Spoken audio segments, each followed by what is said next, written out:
naye ko comprendre comme la Bible nous dit, cherchez premièrement le royaume des cieux. Oyo koya na sima Zambe ye moko akopesa biso yango neti litabis. C'est ça fait de l'Éternel te délice. Message wana 7 ans après j'ai compris que c'était d'abord moi-même. Et quand tu n'as pas comprendre yango na ye ko comprendre te soki ozosalela nzambe soki ozali mwana na nzambe tu peux avoir un problème okozala na difficulté okozala ye mosusu ozobota te okozala oza célibataire okozala bisika oza wana oza na maladie incurable bato balobi ete eza impossible na fait de l'éternel te délice d'abord nga moko messagère oyo nzambe apesi message oyo j'ai compris que il faut kozala d'abord na détermination kosepela c'est-à-dire kozala na kondima soko oza na kondima na likambo oza nango lobi ke ndenge naza na likambo na nga oyo nake nango epa na nzambe akosala. Chargé à Congo TV, vous ne serez jamais déçus. Boboto pekimi ya tata nzambe ezala onte ya mabota mabino ndenge bolula manaka na bino oyo memela bino basango yeko na biso pe ya bipai na bipai tozwami lelo na sai onte ya motema na biso na tina ete ya kokita na centre chrétien Emmaüs et kamaki bongo na mama na biso prophétesse Petroni Mukandi elongo na ye tokobeta masolo maike mingi na etali bongo 7e ya édition elobi ete fait de l'Éternel te délice, il te donnera ce que ton cœur désire. Toujours bon libakuli lamu liaboyambi na plateau et mama na biso Petroni Mukandi kasi ambwete to kotani na kati na masolo pe mituna biano to pesa ina nzela eta ko pesa balandi banso ya masolo ya kati mbote. Na pesi balandi nyonso bazolanda biso na Kinshasa mobimba RDC mobimba pe na souhaité bino meilleur veille na kombo na Yesu Kristo naza ne likia pe na kondima makasi ete bino nyonso bokolanda émission oyo tokomona 2020 tokosepela pe lokumu ekozonga epa na nzambe. Totondi obotondi mama na biso prophétesse tozali na esengo ya boyambio na kati na masolo ya kati lelo tolingaki tozinda na lisolo etali bongo fait de l'Éternel te délice il te donnera ce que ton cœur désire et la vision au tambo nango lelo mibu moto sambo to pe 7 ans durant aux otambola na kati na vision tolingi na omeka ko rappeler biso vision yango e utandenge nini e banda ndenge nini to pezaka mouvement moko lokwa musel na nzambo bon na télémana quelque chose na représenter na ba congolais pe ba congolais ou bien vraiment sur une inspiration nzamba pesaki. Oh, merci beaucoup pour la question. Fait de l'Éternel te délice ezali message moko nzambe apesaki ngai. J'étais dans la souffrance, dans le blocage, j'ai eu beaucoup de difficultés dans mon ministère. J'avais pris la décision d'abandonner. Un jour, je me suis dit, bon, je vais prier d'abord avant de me décider. C'est comme ça, j'ai vu Jésus. Il m'a dit, je t'aime, je te connais, je t'ai choisi depuis le ventre de ta mère. Je sais, tu as eu beaucoup de combats. Personne ne peut accepter ce que tu dis de ma part parce que tu es une femme. Mais à partir d'aujourd'hui, je t'envoie. Tu es l'épouse. Va préparer aussi les autres épouses. Bientôt, je reviens. Et tant que nous avons la kinga bongo, na semanangwa pesa kinga message oyo, na fongoli na Bible, je vis, fais de l'Éternel tu délices et il te donnera ce que ton cœur désire. Et à Ebisinga lobi prends courage, kotikate, salelangai, bomono mobimba ngai nzambe, na bikisa yo na ba maladi, na bikiso na makambo ebele, ezalaki pour ko servir nga. Olanda batute, landa ngai, sala oyo nga na yebisi yo okomona na kotika yo te. C'est comme ça, première édition, les lotos en la 7e, depuis que Dieu m'a parlé, Zamba Lobelingai, Natikali na maloba wana. En tout cas, je suis en train de voir makambo ya kitoko oyo yazo sala et na komina noté nazana nonanzela, je suis sûr koloba vers la fin de ma vie, il fera aussi toujours de bonnes choses. Même après moi, je sais qu'il fera toujours de bonnes choses. Il est le même hier, aujourd'hui, éternellement. Zambé on a changé. Et un message, moi, quand Zambé a Kinga, j'étais vraiment au bout. J'étais vraiment abattu. Je me sentais abandonné. Je disais, bon, je ne sais pas ce que je peux faire maintenant, oh Dieu. Mais Dieu m'a visité, il m'a parlé. À Lubinanga, maintenant je commence avec toi. C'est comme ça, les autres, on a 7e édition. Voilà, tondi botondi mama Petroni ndenge olimboleli biso ndenge Nzambe apesaki yo vision mais ça ki okobanga te Kinshasa ba mboka banganga ba sel na Nzambe ba prophète ba prophétesse yele obanga kite ke mission wana message wana Nzambe apesaki est-ce que ba kinois ba koyamba yango ba congolais ba ko recevoir yango bien lelo lobi 7 ans dura.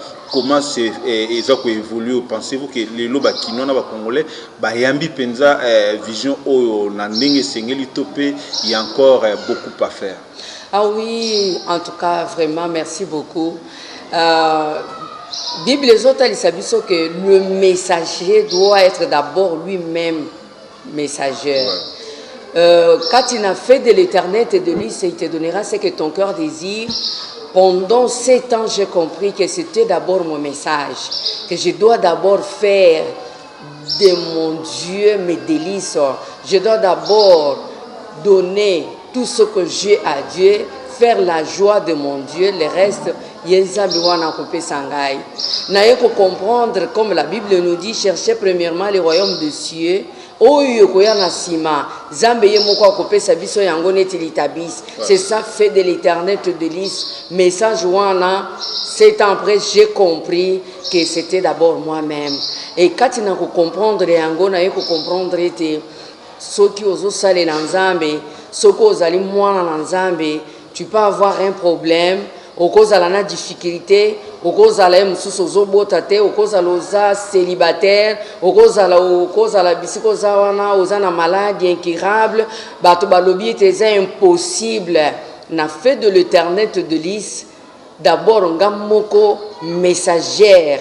Oyo nzamba pesi message oyo, j'ai compris que il faut qu'on ala d'abord na détermination, qu'on sepela c'est-à-dire kozala na kondima soko zana kondima na likambo zana ngolo bike ndenge na zana likambo na ngao na kena ngwe pa na Nzambe Nzamba kosala en tout cas Nzamba kosala yango fait de l'éternel te délice ezali d'abord volonté Nzamba zo senga mutu volonté que ce qui olingi si tu veux tu peux toujours c'est-à-dire fait de l'éternel te délice oko vanda boyete au cause à la maman, papa, aux autres à la biso, et mususu aux un problème, aux un difficulté, songolo pakala.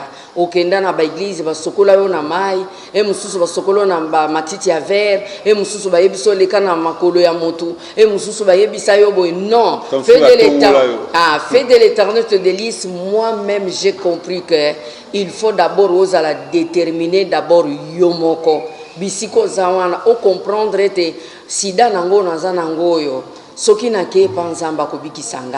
ça la foi et l'espérance.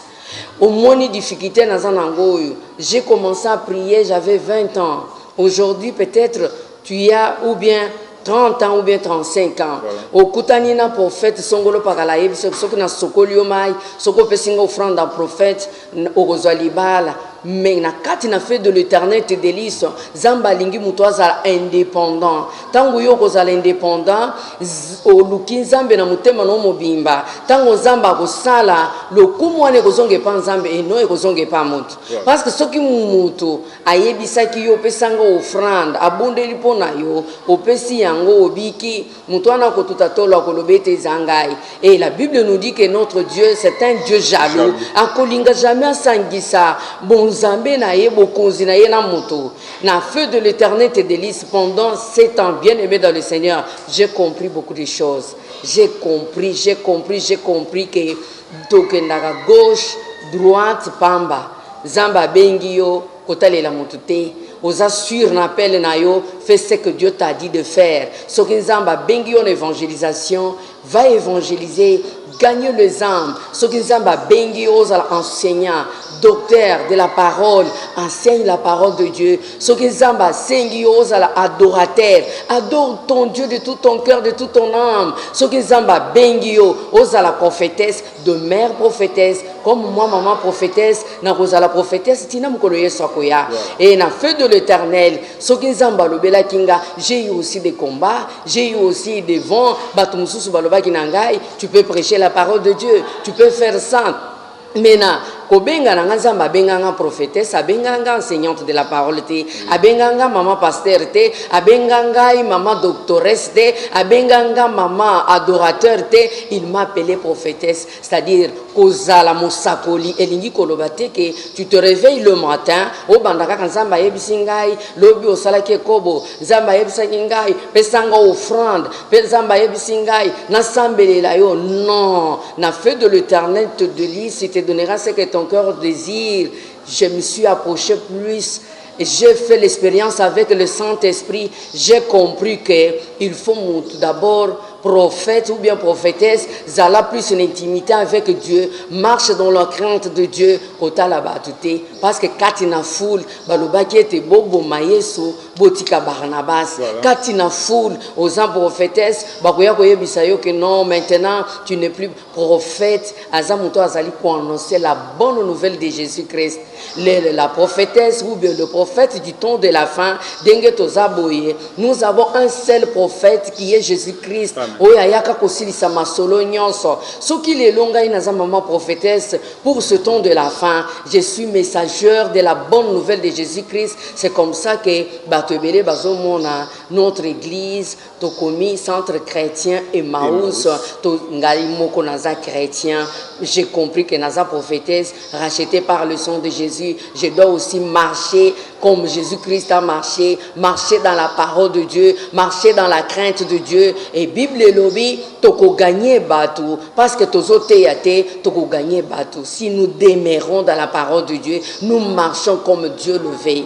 La prophétesse, le prophète du temps de la fin, lève-nous. Bientôt l'époux revient. Annonçons la bonne nouvelle de Jésus-Christ. Toyebi sabato ete kalamingi te Yesu azoya. Toyebi sabato Yesu ke. Toyebi sabato ete Yesu Masia tindi biso po mokili mobimba ba yeba ye. Et non to élevé ba kombo na biso, et non to élevé bikolo na biso, et non to élevé ba identité na biso, plus to élevé le nom de Jésus-Christ. Je sais que avant aya akopé sa motunyoso o esengeli. C'est ça fait de l'Éternel te délice. To landio na bokebi mama Petroni, mama prophétesse, kastonga tozonga na régie to mekana nous kozwa spot ya 7e édition ya fait de l'Éternel te délice. Bon tozonga la plateau A pour que to poursuivre émission na biso de Serge Mulunda ce qui spot est après au coquille donc au balancer les biso yango. C'est parti. 1,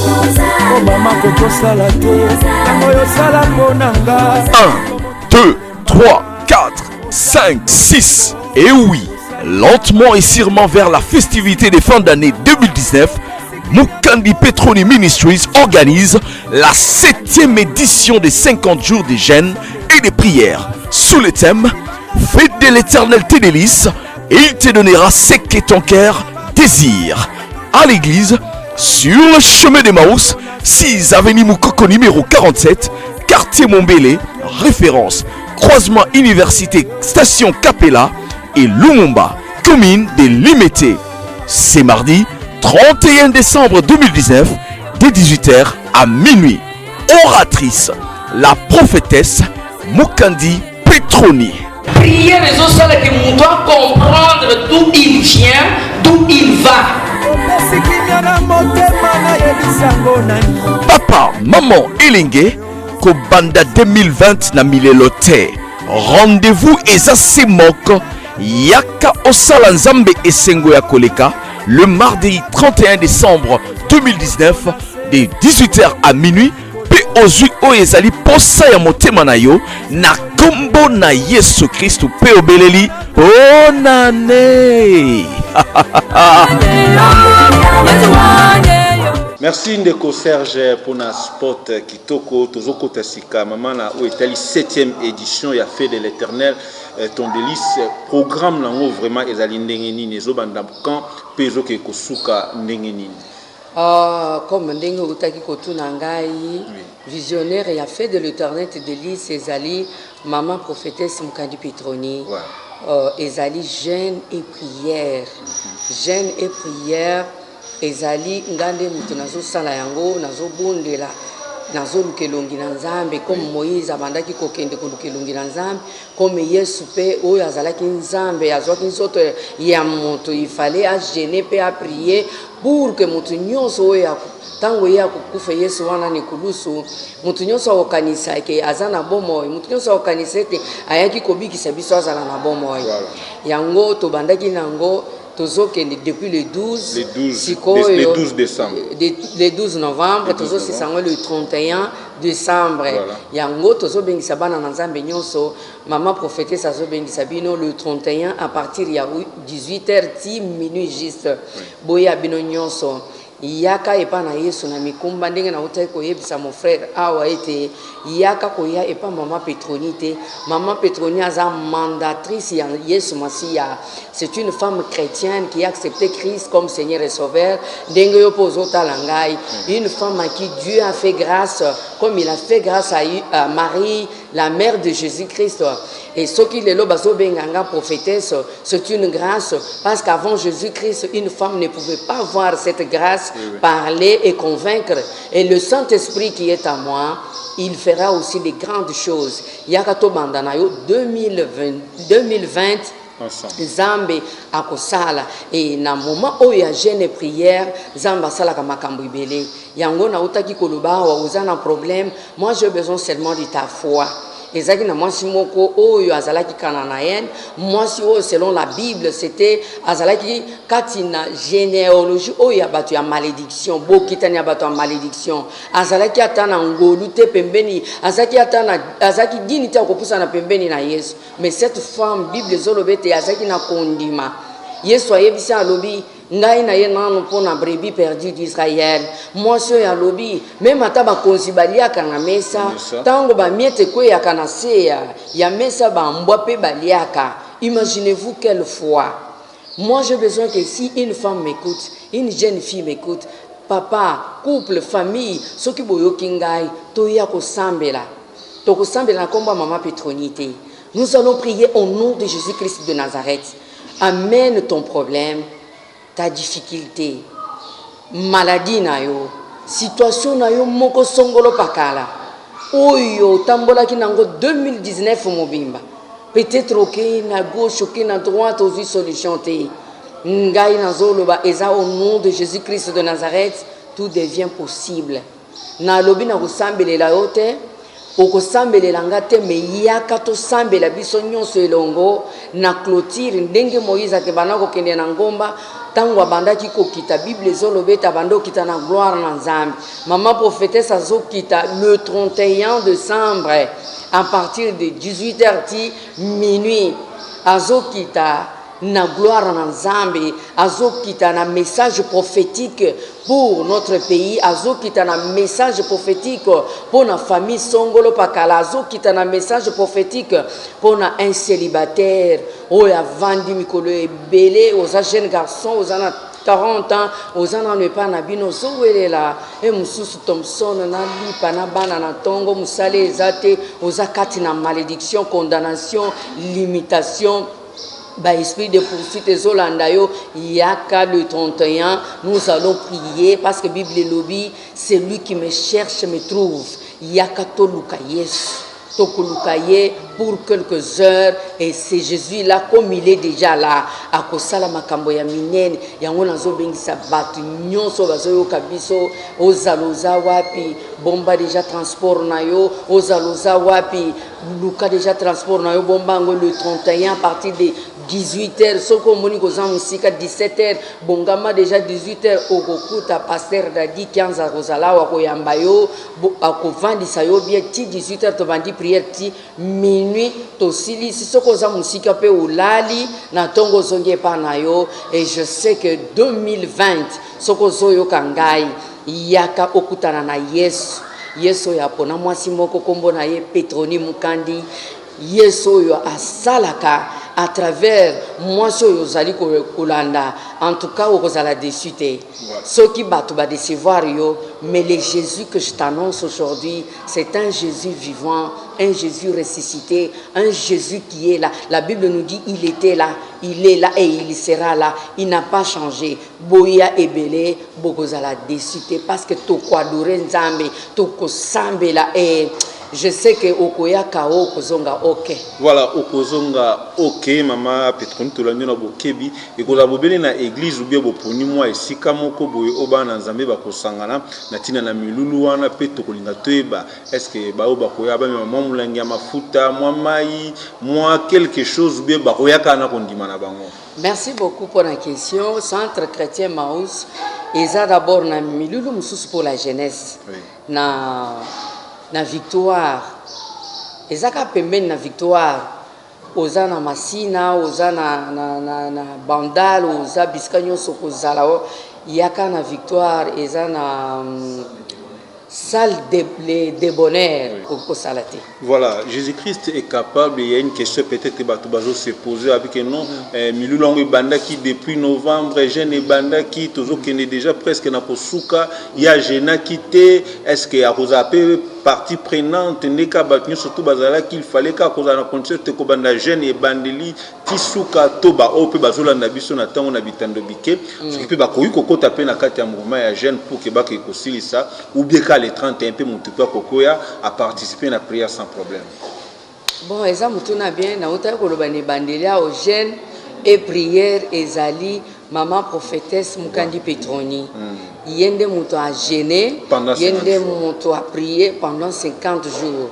Siko na clôture nango na uti ko lobandenge Moïse abando kendi 40 nuits, Jésus-Christ pa kendaki 40 jours et 40 nuits, tango akitaki babe babikaki bakanga me bakangola maki enzamba azanzamba bilembo ekomona na makambo minene ko salema yango nazobisa mutu nyonso zolanda biso yaka ba prière aboyeza la carrare yaka na situation na yo difficile yaka na maladie na yo incurable. Jésus-Christ est capable. Jésus-Christ a ressuscité la fille de Jairus, il a ressuscité Lazare 4 jours. C'est impossible batobalobi azolumba déjà solo, mais il a appelé Lazare par son nom. Le même Jésus qui a ressuscité Lazare, c'est le même Jésus qui est avec maman Petroni, maman prophétesse Mukandi Petroni, qui te dit aujourd'hui, viens et vois, tu ne seras jamais déçu. Il est le même hier, aujourd'hui, éternellement. La Bible nous dit qu'il est le chemin, la vie et la vérité. En dehors de Jésus, il n'y a pas de salut. En dehors de Jésus, il n'y a pas la vie. Viens, bien-aimé dans le Seigneur, avec maman prophétesse. Maman prophétesse, nous entrons 2020. Je sais, je connais ce Jésus-là. Tout ce qui est mort dans ta vie sera ressuscité. Voilà, tout ce qui est mort sera ressuscité. Maman Petroni, tous en la 7e édition. Bandeko ba Holanda biso ba libaye ba fruit PO récolta qui na première, na deuxième, troisième, quatrième édition. Pour que ma s'appelle qu'on dit malheureusement bazo mitu na troisième, na 7e édition. Mais batuba qui na première, na deuxième, tout ça. Et les cas qui ni au pe bazwa qui pour que biso pe tozo fois na musakoli na tinete toko kapé ko participer na milulu miango nini penza tokoki kosimba na ba édition o les cas qui on zamba sala qui parce que mi kabati pendant 50 jours ce to sali calcul lelo on a presque déjà na 350 jours pendant 7 ans au Kabela Nzambe. Particularité ni Nzambe na pas répondre na bato ba ki na mabondeli na ba édition précédente. Ba témoignage Jésus belé. Oui. Makamuzamba zo sala ye asala ka makamba minene. Oyo Nzamba sali yango nazobisa bato baya le 31. Moi personnellement, comme je venais de vous dire, j'aime bien témoignage ya mutu ye moko na Nzambe. Expérience personnelle et kozala malamu makazi parce que des choses de ce monde na kozala j'ai prié pour quelqu'un a vu libal mais à côté lolati na bondeli pour na quelqu'un azaki na sida mazongeli impédicité.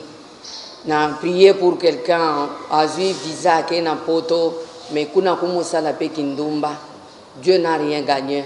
Mais na ba prière, je prie plus pour la vie éternelle parce que vie éternelle ezali eloko oyo ezala ya libela. Eza ya libela. ya libela na libela même tango nazo bengisa bango ya nzambe bakoloba amen pe baye to sambeli nzamba kosalela bango Zamba Rosal, akokoba na kosala jusqu'à les jours où j'irai dans la tombe.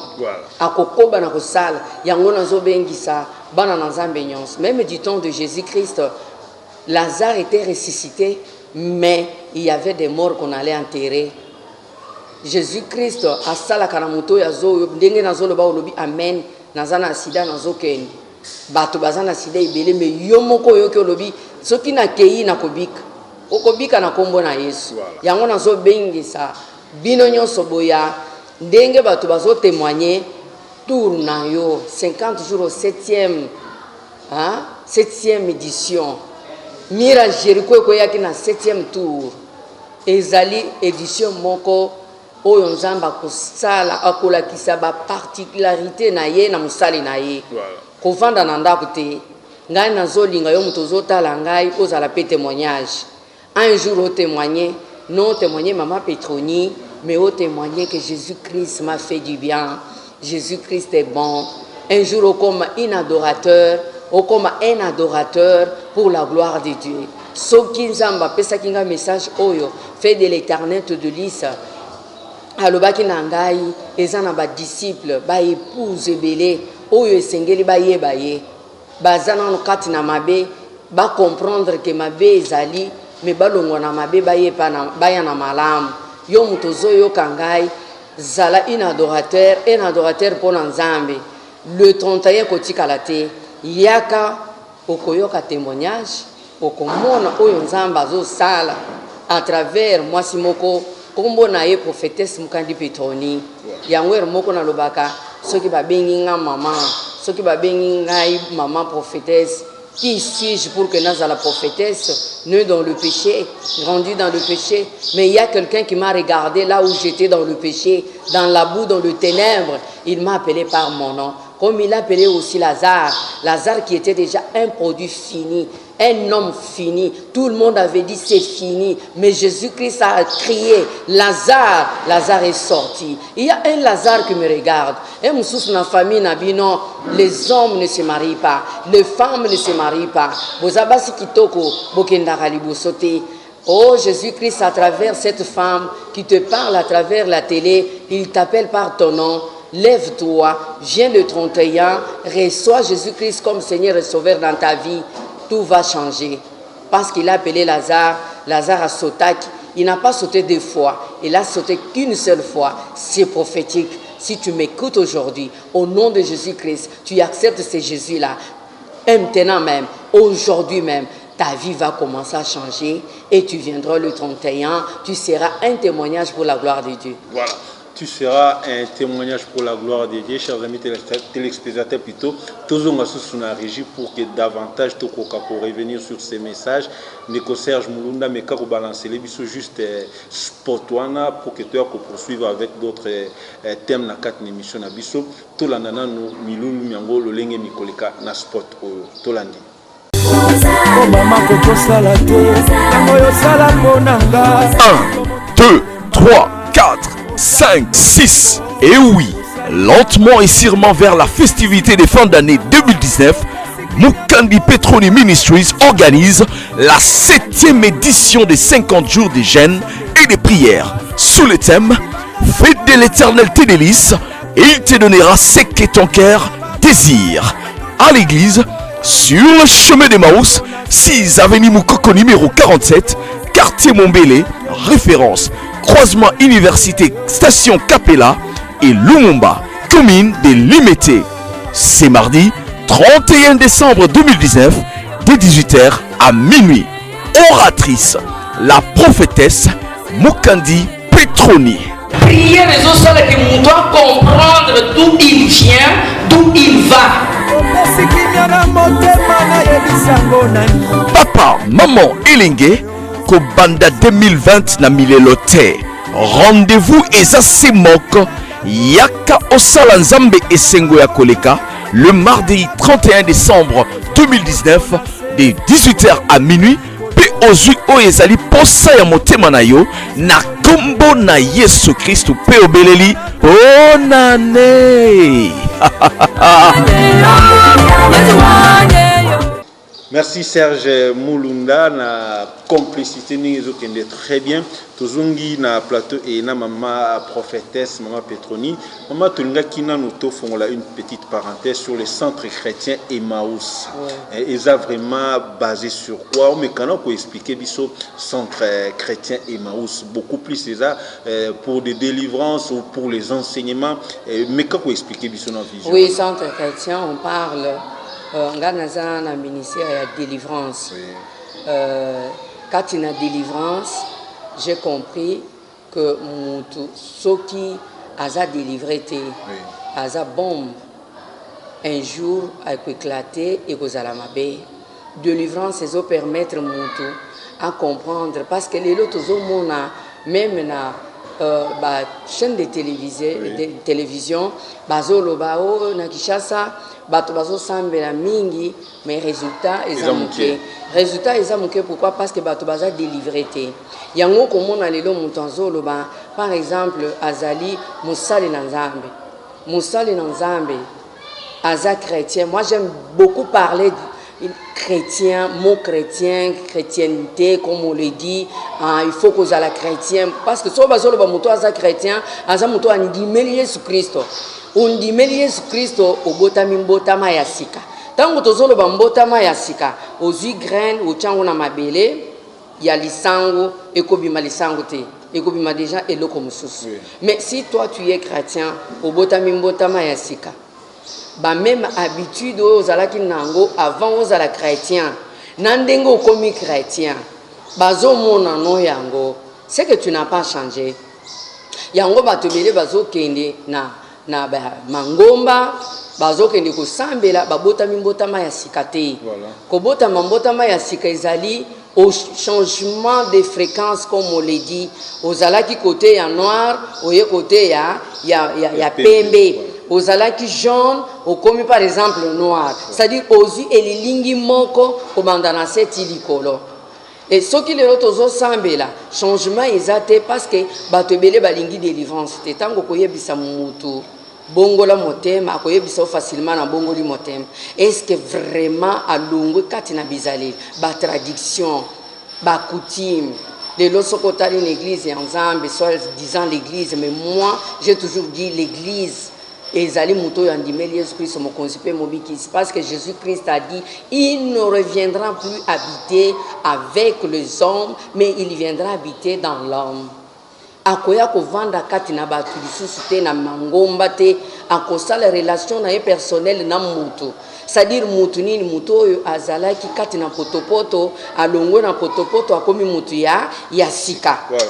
Mais les lorsqu'ils qui sont toujours changés, mususu makolo, kokende ko sambela, mais bizali na biso changer te, c'est ça mabe. Mais ce que katina oyo nzamba pesa batu mususu, nzamba pesa ngape muke ya délivrance. Oui. Sur le chemin des Maout, centre chrétien, maman prophétesse alobela mingi ici la délivrance. Ndengeli ni muto ko kangolama. On commence par la repentance, muto bongoli motema. Ok, Lazare sort, Lazare abimi, azalaki lié na mututi na makolo.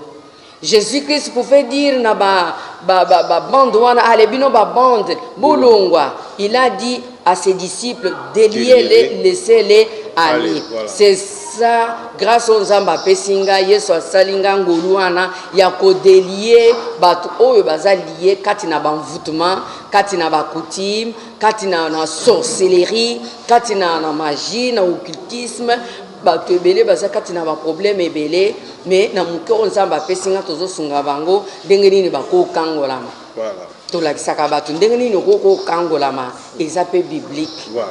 Tout l'année na Bokebi centre chrétien Emmaüs, je crois qu'on va revenir davantage dans nos prochaines éditions avec ça pour que tout me kako expliquer. Mais les lots actualités ça beaucoup plus les camps il y a le 31 décembre, na programme il y a le 28 toujours pour ça na vraiment na moi souka ya manaka na biso maman meka ko bete la biso c'était na milulu o mibale message nous ko lancer sika na ba kinoise pe kinois o ba Holanda yo na ba congolais nyonso même yangam o ba Holanda o sika na etando eke message nous ko pesa bango pour un rendez-vous fixé bango le 31 décembre. Bana na Nzambe nyonso bazotala biso maman prophétesse Mukandi Petronia zo bengisa bino boya ebele babeli bakobika bakangami bakokangolama bakufi miso bakomona kozala na kondima ezali komona te mwasi oyo abandaki kotanga makila pendant autant d'années mwasi oyo azalaki condamné mwasi oyo akokaki se déplacer te kokoma bisika bato bazali pourquoi parce que babandaki kobenga empire. La Bible nous dit dans Hébreux chapitre 11 verset nango 1, la Bible nous dit la foi c'est une démonstration de choses qu'on ne voit pas. Ezana batebele il faut mona bondima mais kondima ezali oyo tozo mona te tozana kondima ke nzamba azali Yesu azali soki bisiko zawo nozana maladi nazo transmettre au kondima simba bisaka na yo le 31 à partir ya 18h oza musika 16h soit déjà bisaka na yo yaka na veni mukoko numéro 47 na quartier Mombele na commune limité tokutana tokosambela pona bato bazana ba difficulté ba oyo bazana ba problème ba oyo bazana maladie na lobi maladie oyo bato balimba yaka tokosambela zamba kosala makambo minene. Et avant le 31 utaki kolobawa le 28 décembre tozali na salle de bonheur sur Victoire ezali conférence pour la jeunesse chemin de Maús boya ebele ba jeune nyonso yo moto zui tract yo moto moni na ba sport soit décision le 28 à partir de 12h jusqu'à 17h kozangisa te ozala wana le 31 de 18h à minuit toza awa na centre chrétien Emmaüs na veni Mukoko numéro 47 boyambi malam Tozo Zelabino, Jésus-Christ sera au rendez-vous avec les anges du ciel. Nous allons prier. C'est Jésus qui donne la solution. C'est Jésus qui ressuscite les morts. C'est Jésus qui guérit les malades. C'est Jésus qui transforme même le cœur brisé. C'est Jésus-Christ qui transforme tout. Bien aimé, ce qu'on oublie que yonde mutoko transformer mutu. Ozo salaba faux pas. C'est Jésus-Christ qui est capable de ressusciter les morts. C'est Jésus-Christ qui est capable de changer la vie. Oh, na foyer, na bino, na famille, na bino. Ce qui division ezali, c'est lui qui peut remettre tout en ordre. Si vous les acceptez comme Seigneur et Sauveur. Bino nyon sobolandi biso, bondi mela Yesu Christo. Il est le chemin, la vie et la vérité. Bondi mela banzambe mususu te banzambe mususu lobiko ezate ezaka mutu moko oya kufaki ne kulus andimaki liwa ya soni kwete biso nyo tozala na bomoyo ezana batu mususu bazoloba Yesu azanzambe te Yesu azamundele Yesu azabo me mutu neza moko emission ezokende na suka makila oyo etangaki ne kulus eza rouge ya mundele eza rouge ya mutumindo eza rouge. Voilà. C'est-à-dire Dieu a choisi seulement une personne pour sauver l'humanité entière. Sauver l'humanité entière. Choisir une personne, c'est qui? Oh, c'est Dieu lui-même. Comme dans Genèse, Bible, le diable était capable, avec ses démons, la Bible nous dit que notre Dieu, le Dieu Tout-Puissant, c'est lui qui a créé le ciel et la terre. Il est capable de tout faire. Lui qui est le roi de ces esprits-là. Pourquoi pas Kita? La Bible nous dit qu'Akita qui azina esprit akiti atiki bokonzi likolo aya koti na nzoto ya mwasi oyo amemaki liwa na mokili mwasi oyo azizemi aboti mwana mobali tango bazoloba Yesu azwaki kombo neti yo pe oza kombo wana mpona kosidentifier na mutu. Centre chrétien, toza ba chrétien parce que nous avons accepté Christ comme Seigneur et Sauveur. Bien aimé, il y a un seul qui est mort à la croix, c'est Jésus. C'est Jésus là, je te redis encore. Yesu oyo azanzambe, oyo akitaki, alongwe kuna likolo, ayena se. Dieu est esprit. Akoti na nzoto ya mutu. Mutu wana kombo na ye Marie. Abotami. Tango abotami ndenge yo botamaka. Zamba mona kiete tango nyonso ozalaki lié condamné na sorcellerie babloqué yo boye stérilité boye papa nde moto asala mabe wana ye kolanda yo mama nde moto ayiba libala ya bato azwaka mibali ya bato mama nde moto aboma mama nde moto asala mabe neti na bafamille ya bachef coutumier na ntango ya kala chef coutumier akufi bazwi bavierge 12 6 koto na bomoi bakundi bango na moto wana bino génération oyo ya bokitani ya chef coutumier wana ntango bozokola bozomona vi na bino ezosala du sur place pourquoi pas ondimela yesu nde mutu zambe nde mutu aye kokufela yo il faut ondimela ye mama bakosa yo te en dehors de Jésus il y a pas le salut yango zambe tango amonaki makambo wana alobi natindi baprofete bazondima bango te natindi bamesedeke bazondima bango te tikanga moko nzambe na nzoto ya moto soki satan tinda